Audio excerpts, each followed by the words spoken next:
Hello everybody, welcome to this video. I'm Leo Rivas and I will be talking to you about specific learning differences today. Now the overall objectives of this presentation are to inform you, to raise awareness on the topic, to help you understand and empathize with your students, to promote reflection, and to advocate for educational policy at your institutions. If you would be kind enough to pause the video and please do the survey that's right in front of you.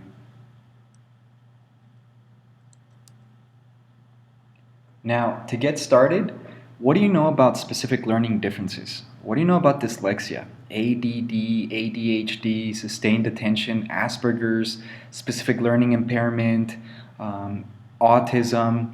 What do you know about those? Can you define them? Have you ever experienced a student with one of these learning differences?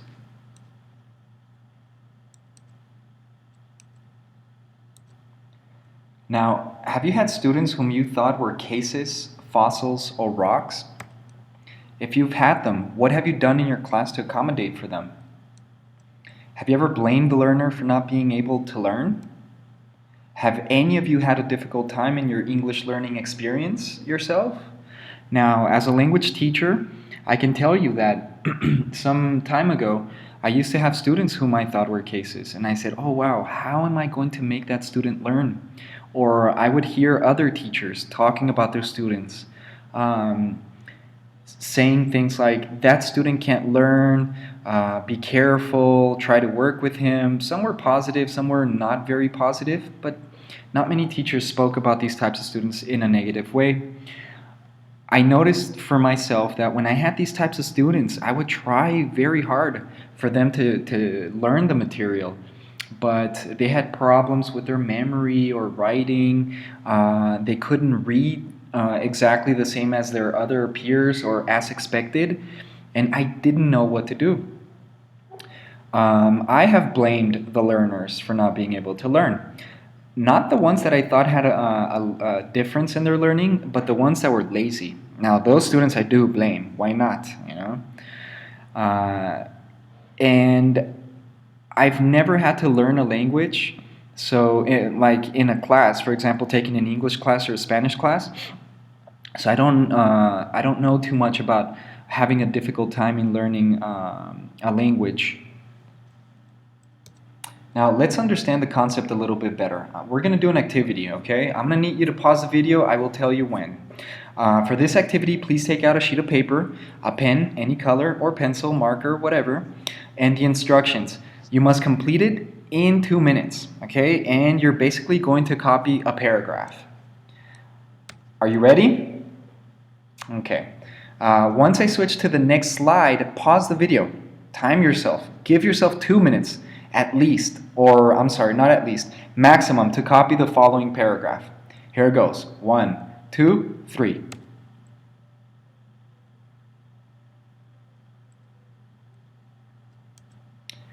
Okay, how did that go? Were you able to copy the whole paragraph under 2 minutes? I'm pretty sure you were, okay, because we're used to writing with that hand. Now let's try this again. You're going to copy a paragraph again.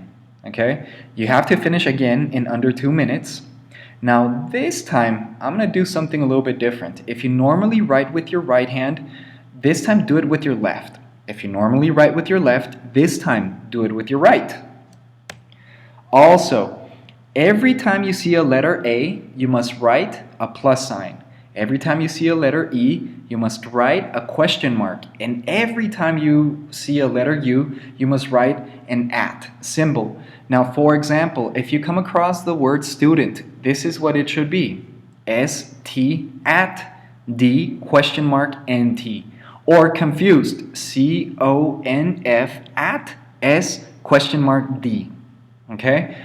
Are you ready? And remember, pause the video and give yourself 2 minutes maximum to copy the paragraph. Ready? Here it comes.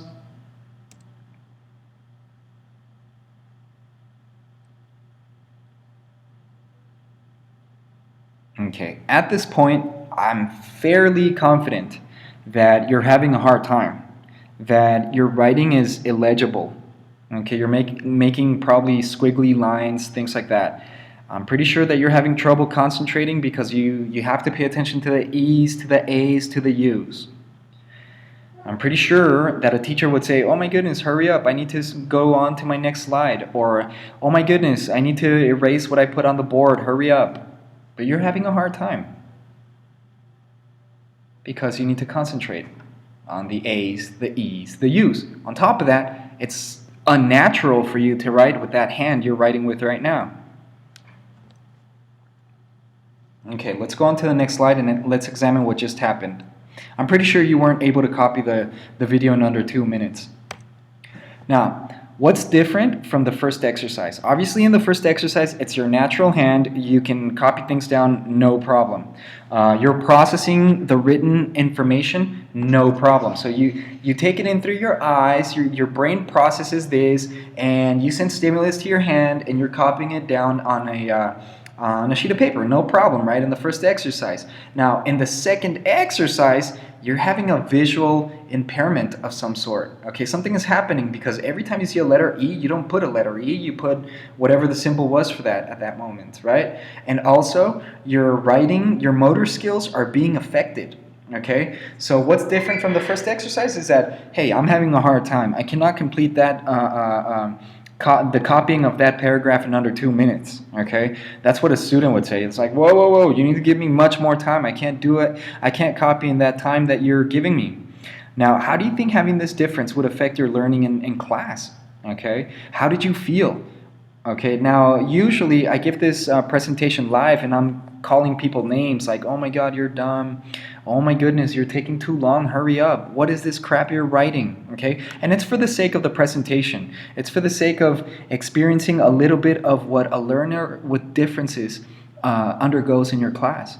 Now, the fact that you had to write with the opposite hand and you didn't have your motor skills, that's called dyspraxia. The fact that you had a small impairment or a difference or a difficulty in processing the letters because you had to concentrate, that could be likened to dyslexia, for example. How did you feel? Okay, let's go on to the next slide. Now, why does this happen? We need to reason this out. We need to think about it. We need to understand where it comes from. That way, we'll be able to empathize with the students a little bit more. It's not that they don't want to write like that. It's not like they can't, they don't want to process the information. It's just that they work in a different way. So what are specific learning differences? Now, I need to point out that in the US, it's usually called specific learning disorders. In the UK, they call them differences. I prefer the UK differences word because disorders, I don't know, in my mind, that causes chaos. I mean, if I think of the word disorder, I think about a messy room. It's not about having a messy room. It's a matter of having a different type of room. Everybody has their own room the way they want it. Okay, disorder is, in my mind, it's got a negative connotation. Difference does not. Okay, now the Department of Working Education Group the Department of Education Working Group in the UK proposed the following definition. So SPLDs have particular difficulties, which may include spelling, acquiring fluent reading and writing skills, and or manipulating numbers, which may indicate their performance is well below their abilities in other areas. They may also have problems with working memory, organizational skills, receptive and expressive language, or oral and auditory skills, maintaining concentration and coordination. Oh, wow. Those are a lot of things to take into consideration. Why? Because that's exactly what we need to learn. When we're in elementary school, we're learning how to spell. We're learning how to read, how to write, okay? In order to learn things, you need your memory. Now, if your working memory is not working, it's impaired, it's got a difference, you're going to have problems learning. Organizational skills, wow, you need to organize your study times, you need to organize your written assignments. Receptive and expressive language, my goodness, well, I have to tell people what I'm learning, right? I have to let the teacher know what the topic is about through a written assignment, whatever. And I'm having problems there. And to make things a little To make things worse, I can't concentrate in my class and I can't coordinate. Okay, so if you take all of that into consideration, you will notice that teachers have something to do. We need to understand this, and we need to know what to do about this. Now, learning differences can be classified into dyslexia or reading difference, or learning difference, dyscalculia or mathematics learning difference, dyspraxia or developmental coordination difference. Now, dyspraxia has to do with spelling, writing, motor skills. What is dyslexia? Now, I'm going to focus a little more on dyslexia because this is the main problem or the main difference in our classes. It is a language-based learning difference, a difference associated with learning, associated with accurate and fluent word recognition. It's associated with spelling and processing spoken word recognition. It affects many other aspects of producing and using language. Now, we got to be careful. Why? Because this is what we need to learn the language. Now, get a load of this. Language learning processes and difficulties, well, guess what? Mixing up letters, misreading words, reading slowly, or reading unusually. Difficulty with understanding the meaning of written sources or sometimes oral sources. Difficulty reading text aloud and paying attention to meaning. Okay, that's what we need to learn. Some other differences to make things a little more complicated: spelling words incorrectly one more time, sound written word correspondence, memorizing new words. Dyslexia may not be apparent in their L1, but may manifest itself in L2. That's why some people, they go on with their lives, no problems, but when they get to our language classes, that's when they have problems. Now, I like to point out that everybody's learning differences are different. It's an individualized thing. And one more thing is that learning differences, it encapsulates a few things. You don't only have dyslexia. You have dyslexia and dyscalculia and dyspraxia at different levels, okay, at different types of severities, at different manifestations. Now, someone may have very small traces of one where they just mix up one letter or two. Others may have really big recognizable recognizable symptoms, okay? But everybody has their own differences at their own individuality, at their own individual levels, okay? Now, another point, expressing themselves clearly or fully understanding what someone is saying to them. So when you're giving instructions or when you're trying to talk to them in a second language, that presents a problem also. Now, very big, very important is that learners with dyslexia may feel inferior to others, and some tend to have a low self-esteem. Why? Because their whole lives they haven't been understood. They go to class, and the teachers don't know what this is. They don't know how to deal with it. In Mexico, I have found that there's very little information out there. There are very few studies on this matter, and we need training. That's why I'm doing this. That's what we're learning right now. It's not that there. One more thing to point out. It's not that having dyslexia or a learning difference makes you less intelligent. That has no intelligence, and this has nothing to do with each other. Okay, that's something else. So these people tend to be intelligent or average like everybody else. They just have a difference in the way they process and they internalize information. Now, what are the origins of this? These are. It is believed that they're neurobiological in origin. So the brain of someone with dyslexia works differently in the speech processing and the production and auditory zones. Another thing, it runs in the family. It's genetic. Now, how many people are affected? Estimates indicate anywhere from 5 to 15, 17% of the population has this. So, it's not clear yet. Some people say 5%, other researchers say 10%, other researchers. So it's not an exact figure now. It's anywhere from 5 to 15 or even 17% of the population. What does that mean? Basically like 1 in 10 of your students. So if you have a class of like 30 students, maybe 2 or 3, or who knows, maybe like a fourth one may have a learning difference. Did you know that? What are the signs? How can I notice this? Okay, some teachers have told me, Leo, I've been teaching English for a couple years and I've never noticed this. So how can I notice? So here it is. When you see your students having difficulties in acquiring and using written language, difficulties in orthography or spelling, Also, the way they write. Look at the picture that's right over here. That's pretty illegible. I mean, and it's a pretty bad case of this, I would say. When they're having difficulties in learning to speak, like you say something to them, and they can't repeat it back to you. They repeat something slightly different, and you do it again, and they do the same. You do it again, and they do the same. And it takes them many, many times for them to repeat something back to you. They have problems organizing written and spoken language, memorizing things, comprehending. They have bad spelling, incorrectly doing math operations. Now, in the next slide, we're going to see a few written assignments from some people that present some learning differences. Now, I'd like to point out that all of these I took off the internet, okay? Now, take a moment to read this. Okay, there were many rules in the house that Daddy lived in. Once of the big ones was that no one was allowed to play with the computer or printer unless Mommy or Daddy said it was all right. Okay, so I get the gist of it. I know what this person's trying to say. It's unusual. Why? Because letters are inverted.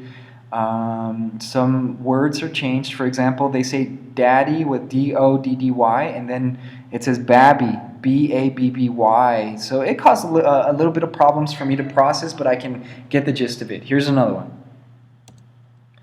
This is my handwriting. It's usually all over the place, and sometimes I jump ahead to write letters late in a word. I can make it neat, but my hand gets tired easily. Oddly enough, this doesn't happen when I'm drawing. Different muscles. Here's another one. Finding Dawn has been the missing link in my children's learning. As this years I was so emotional when both of my children won book awards at school, and they both has dyslexia, and I has dyspraxia as well. So I had overwhelming things towards Dawn of the support and understanding of my children's different way of learning and her dedication to help. Dedication, right? Okay, here's probably a child. And most drank her milk. 7 ants had a picnic on my ham sandwich. What are you two doing here? The flowers have many buds on them. Some people come over, they my something. Okay, so these are the 4 that I presented right now.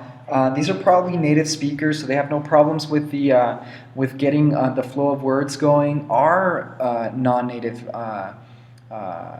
actually, our language learners, they're going to have many more problems than this because their syntax is not going to be well either. It's not going to be right either. Why? Because these native speakers, I mean, it's their native language. They just can't write correctly. Our learners, it's not their native language, so they need to get the syntax going on. They need to memorize the vocabulary, etc., etc. Why does it happen? There are cognitive and neurological explanations. First of all, the phonological deficit hypothesis. Dyslexia is caused by an underlying phonological processing problem, impaired phonological awareness. What does that mean? Is that you say they perceive the sounds, but for some reason their brain decodes it differently.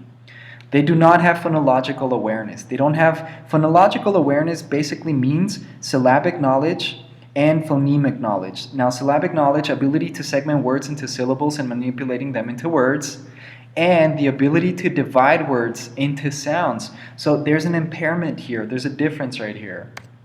Another one, the double deficit hypothesis. In addition to phonological processing problems, naming speed deficits also play a role. For example, reading difficulties are divided into group 1, those who exhibit speed problems. They read very slowly because they have problems decoding things as fast as any other person. Or group 2, those who exhibit phonological problems. Okay, now can you think about group 3? It's actually a combination of group 1 and group 2. So it's like the more severe case. Another one, cerebellar deficit hypothesis. The cerebellum is responsible for procedural learning, and any problem in this area results in many symptoms dyslexic people manifest. So they probably have a problem with their cerebellum. There's also the magnocellular pathway might be impaired in people with dyslexia. It transmits auditory and visual signals. So visual magnocellular hypothesis, the visual pathway is impaired. So when they're reading something, not something, letters, when they're trying to process letters, words in a paragraph, in a reading, they perceive the letters, but their brain decodes it differently. Okay, auditory, the auditory pathway is impaired. It's what I told you right now. I mean, they don't perceive the sounds as we would do. Okay, I say I to you, you repeat I because you hear the word, you see my mouth, probably how I'm articulating the word, but when this person receives the word in their brain, they're hearing something slightly different perhaps. Now, here's a very simple way to understand what I just mentioned. Okay, if you notice in the brain on the left, there are some sections of the brain that are activated and they go back and forth, no problem. Now, someone with dyslexia, that back and forth is not quite as efficient as someone without. Here's another one. Now, with the normal person on the left, all of these little areas of the brain are activated. For dyslexic people or people with dyslexia, only a few parts of the brain are activated. Now, in order to make mental representations, we need to understand first individual words. We need to understand what those words mean. We need to understand how those words are structured in a sentence, and then we can make our mental representations. Now, with what I've just said, okay, our learners are having problems at individual word level with, processing the way they're written, spelling them, listening to them, articulating them. So if they're having problems there, they're going to have problems with their meaning, with their sentences, and making the full mental representations of those, of whatever it is we're trying to do with those words. How can we notice? So first things first, have your student perhaps read a text. Okay, not in front of the class, in private maybe. Okay, remember they've been singled out most of their lives. So if you have them read in front of class, it's probably going to be very stressful for them. And who knows, maybe it's the first time you have everybody read, and that first time that you do it, you spot them. Okay, so ask comprehension questions to them about the reading. Some may miss the overall message of the text or main point. Some may not construct coherent mental representations. Ask the student to recall the story. They may not remember key things about the story, facts, things like that. They may not even understand what they just read. Okay, and like I said, it's individual, so some learners may be able to, others may not. Have you had any experiences or contact with students who appear to have a learning difficulty or a learning difference? Have you had them? I'm pretty sure you have. Like I said, it's 1 in 10. Well, not me. As science says, it's about 1 in 10 students. So after what you've just heard, have you ever noticed a classmate or a friend or maybe a sibling, maybe your mom, your dad, somebody with these learning difficulties, differences? What can we do? The most powerful thing that we can do is called the multisensory structured language approach. Now, the focus of this talk is not that. So, I encourage you to go online. There are a lot of videos out there to teach you how to do this, okay? What can we do? One-on-one help. Some of us have 40 students, 30, 25, who knows? But if your school has a tutoring program, send them to tutoring as soon as you spot it. Give them immediate corrective feedback until it is said or written correctly. Okay. Now you got to be careful with this one. You're not going to stress the student out. No, you need to get it correctly now. Give it a go. Have the student do it a couple of times, and if you see the student, is not getting it right, say no problem. Let's do it again later. But you got to get it correctly. Okay. Give them extra time to complete tasks. If it's a reading and you give everybody 15 minutes, no, you need to give the student a little bit more time to process information. Help with taking notes. Sometimes they copy notes down incorrectly. So you may want them to take a picture of the notes you wrote on the board with their cell phones. Or you may have You may spot a learner, one of your students that takes really good notes. Maybe they can share notes and stuff, okay? You need to modify your assignments for them. You need to modify your tests for them. Now, the test part is a little bit icky. Why? Because it's institutional policy. You got to talk to the institution, to the coordinator, to the person in charge of the department. What can we do for these students? Can this student take the test at a different time when they're not with their classmates? Can I give my student another 30 minutes for the exam, etc., etc.? Have them use reading or word processing computer programs. There's Word. I mean, if you notice that a student has a hard time copying things down because of their dyspraxia, hey, have them use the computer. Have them use Word to copy things down. They'll be able to type most likely. Or have them download an app that'll read something for them. A couple more things that we can do for them. You need to understand that these students are not cases.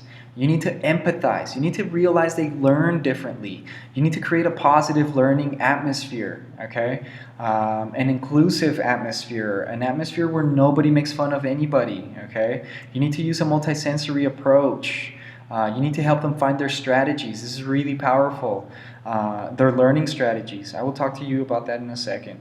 You need to praise them, but not overpraise them. If you see that they're doing something correctly, praise them for that. Say, hey, awesome. Yesterday you weren't able to do that, and today, look at you. Good stuff. You need to boost their confidence. Remember, they have low self-esteem. Let them know that they can do it, but it's going to take a little longer. Tell them that it's okay if they don't pass that English level. It's okay, there's no problem. Do it again and again and again until you do it. Let them know that they can. It's just going to take them a little bit longer. Ensure that they work well with their partners, with their classmates. That's really powerful. Some students are not very patient. And these students, they require patience. Okay, so make sure that you team them up with people that are going to be patient towards them. Very important. Give clear instructions and break them down. Don't say, okay guys, open your books to page 89, do exercise 1, once you finish, compare with somebody else, and then we'll correct it as a class. No, no, no, no, no, no, no. Simple. Okay, everyone, open your books. Good. Page 89, please. Okay. All right. Everybody, exercise 1. Let them do it. And then, okay, everybody, I want you to compare with the person next to you. Simple instructions. Be concise. Okay. For your students, you may want to break tasks down into smaller chunks. What does that mean? Same thing with the instructions. Instead of giving them a huge project to do, go step by step. Another one, lots of review. In the beginning of class, tell your students what they're going to do. And it's not only beneficial for these students, for the students with specific learning differences, it's beneficial for everybody. Okay? So like I said, break tasks down into, lots of review. In the beginning of class, review what you did last class. 10 minutes, I don't know. Okay? At the end of class, recap. Give them extra time, as I've been saying. So a couple of strategies. Have them make flashcards. You can have them handwrite them. You can have them download apps for flashcards such as Quizlet or Tiny Cards. Lots of voiced repetition. What does that mean? Have them record themselves on their cell phone so that they can listen to it a couple of times. Put the language into practice. Don't just keep it at an abstract level. Have them use the language. Use different colors for different parts of speech when you write things down or when the student writes things down. For example, subjects in black, verbs in blue, the third person S in red, etc. Have them use different colored paper. There's something that says that strong contrasts, like a white paper with a black pen, that causes disruptions, okay? So you may want to have them use pastel colored paper. Mind maps are powerful. Have them make mind maps. You as a teacher make mind maps on the board. Instead of writing so many sentences on the board, mind maps are going to help your students. Like the third person S, for example. You're introducing the present simple third person. Instead of writing a bunch of examples, maybe, yeah, you do write your examples, etc. But at the end, to recap, you may want to write he, she, it in a circle. And then outside of the circle, verbs with the S. That type of thing, okay? For readings, read the title, introduction and conclusion before you have the students read the whole text. Ask what they're going to see ask what they are going to see in class. Have your students ask teachers what they're going to see in class.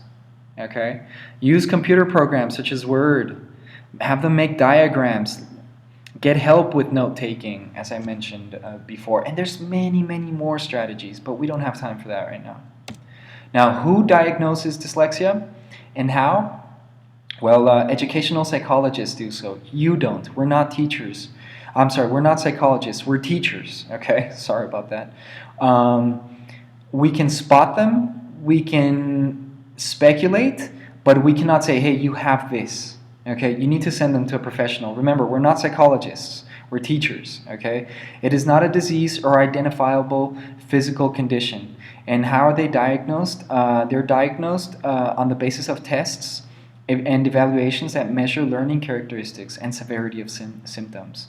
I'm from San Miguel de Allende, and from Mexico. Some of the places that can help you with this are these places right here. You can contact your local educational psychologist also. Okay. Overall, you need to empathize with your students. You need to be patient with them. Offer them assistance, lots of practice, extra practice. Encourage, motivate, and overall supportive and safe learning environment. Last but not least, all of this information comes from Kormos and Smith, Teaching Languages to Students with Specific Learning Differences. Very, very good book.